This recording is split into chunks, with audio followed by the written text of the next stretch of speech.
Bonjour et bienvenue sur Little Carnivore. On se retrouve aujourd'hui pour une nouvelle vidéo sur les chats et on va continuer la série de vidéos sur les couleurs des chats. Donc dans les précédentes vidéos, je vous ai parlé des couleurs de base. Ensuite, je vous ai parlé du roux et du tortie. Je vous ai parlé des chats qui sont tabis. Je vous ai parlé des chats qui sont color point, c'est-à-dire avec les couleurs qui sont uniquement aux extrémités, qu'on appelle couramment type siamois. Et aujourd'hui, on va parler du blanc et des chats bicolores, c'est-à-dire des chats avec des taches blanches. On va répondre à des questions que beaucoup de personnes se posent du genre est-ce que tous les chats blancs sont sourds? Et on va bien sûr parler de génétique comme d'habitude. Alors un chat blanc, qu'est-ce que c'est? Ça peut paraître assez évident, mais souvent il y a certaines couleurs qu'on va confondre avec le blanc.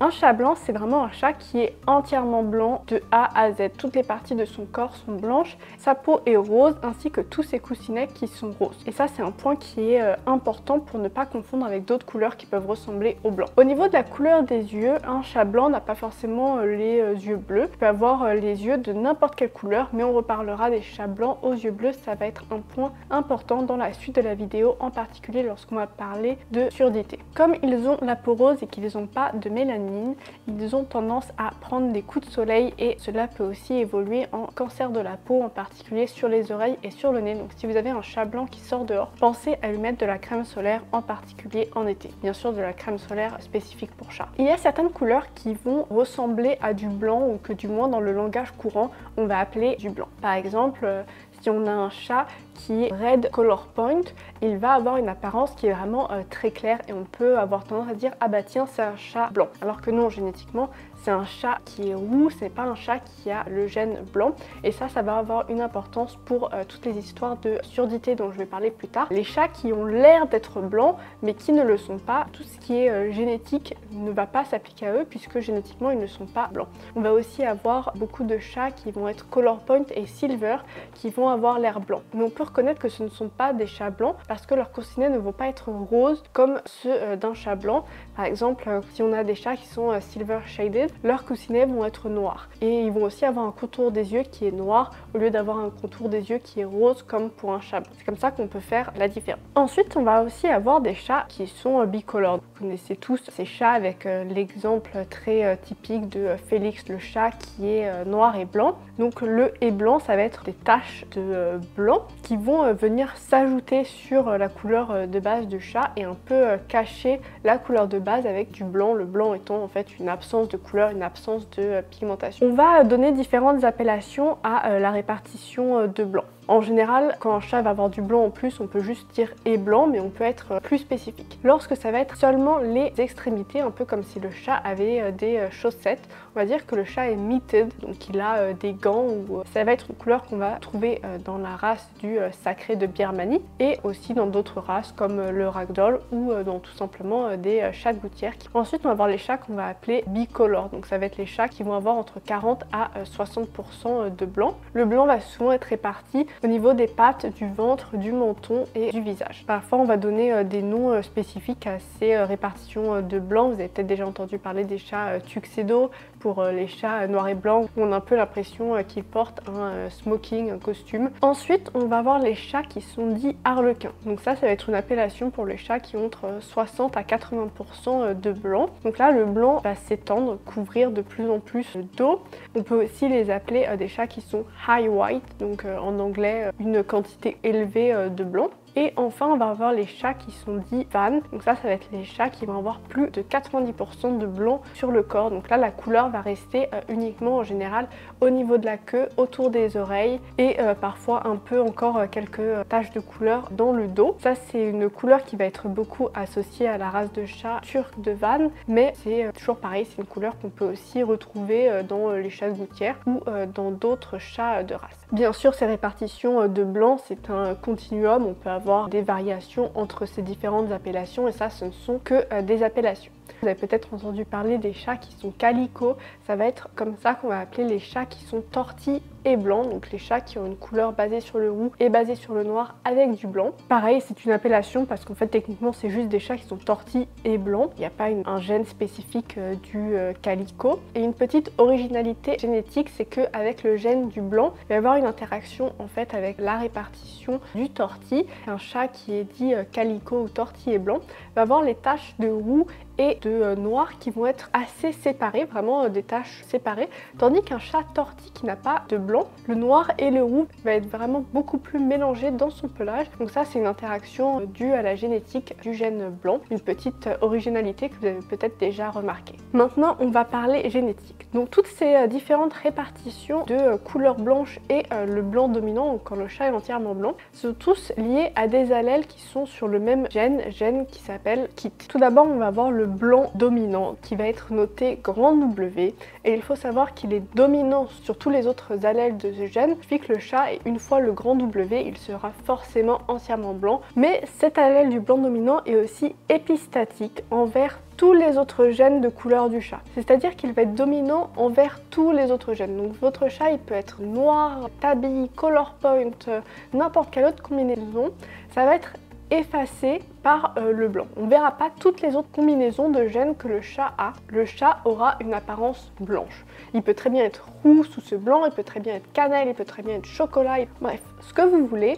Il aura une apparence blanc, c'est pour ça d'ailleurs qu'on l'appelle le blanc dominant, parce que c'est vraiment dominant envers toutes les autres couleurs. Ensuite, on a l'allèle WS du white spotting qui lui va être dominant par rapport au chat W tout court, qui est l'allèle du chat qui n'a pas de taches blanches. Donc si le chat est WS petit w, il aura des taches blanches, et si le chat est WS, il aura aussi des taches blanches. On suppose d'ailleurs que les chats qui sont homozygotes pour le WS ont plus de blanc que les chats qui ont qu'une seule copie du gène WS, qui eux auraient moins de blanc, ce qui ferait un peu les répartitions entre par exemple un chat qui est harlequin et un chat qui est juste bicolore. Mais ça, c'est des suppositions. Il y a très probablement aussi d'autres gènes qui vont influer la répartition du blanc et la quantité de blanc. Et on va avoir un dernier allèle qui lui va être récessif par rapport à l'allèle non blanc.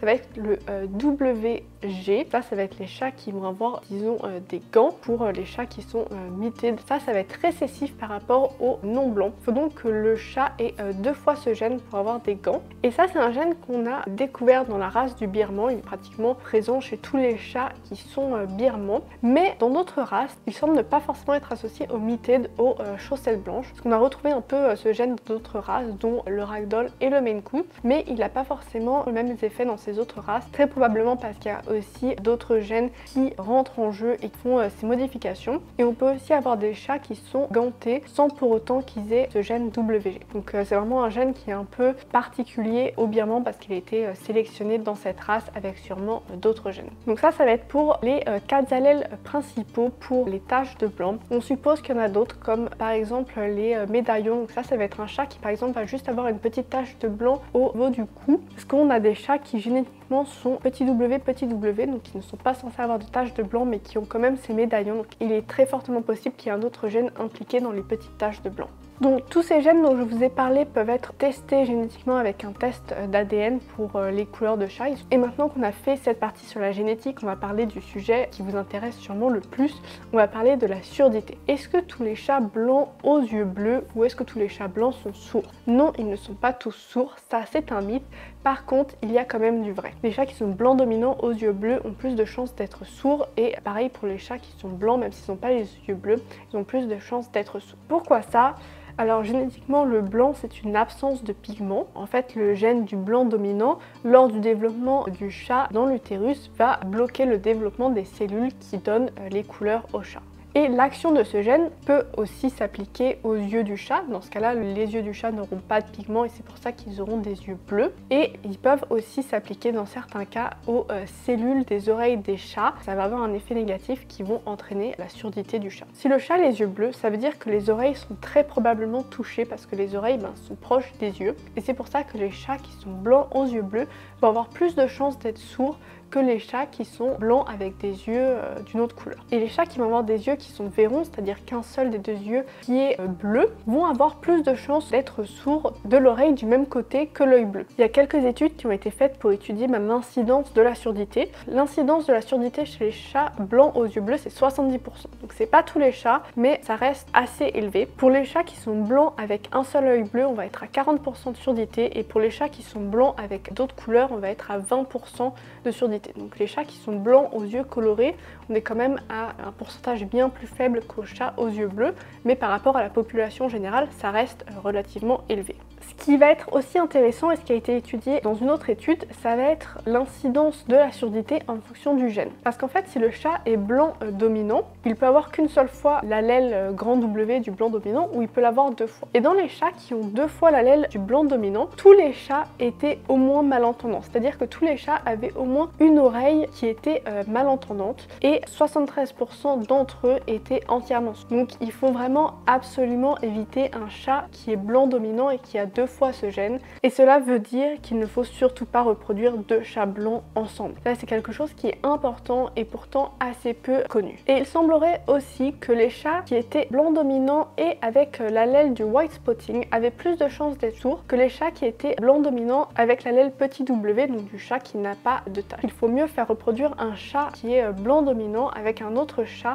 qui n'a aucune tache de blanc. Et bien sûr, avant de faire reproduire un chat qui est blanc dominant, il faut bien sûr s'assurer qu'il n'est pas sourd, parce que c'est pas si évident que ça. On peut avoir pas mal de cas où on a l'impression que le chat est tout à fait normal alors qu'il est sourd, parce qu'ils sont vraiment très doués pour compenser. Il n'y a qu'un seul test qui est fiable pour savoir si un chat est sourd ou pas. Ça va être le test Baer qui est fait par les vétérinaires. Donc ça, c'est vraiment primordial à faire pour la reproduction d'un chat blanc. Ça, bien sûr, tout ce que je vous ai dit, ça va s'appliquer aux chats qui sont blancs dominants, pas aux chats qui ont l'air blanc comme je vous l'ai dit au début. Et tout ça ne va pas s'appliquer non plus aux très rares cas d'albinisme. Donc ça, je vous ai parlé de l'albinisme dans la vidéo sur le color point. L'albinisme qui est aussi un chat qui est entièrement blanc, mais ça va être dû à un autre gène, lui n'est pas affecté par des problèmes de surdité. Les problèmes de surdité sont vraiment liés au gène du blanc dominant. Donc il faut bien faire la différence entre un chat qui est albinos et un chat qui est blanc aux yeux bleus. Ça ne veut pas dire qu'il est albinos, ça va beaucoup se ressembler. Il ne faut pas oublier que les chats qui sont albinos, comme je vous l'ai dit dans la précédente vidéo,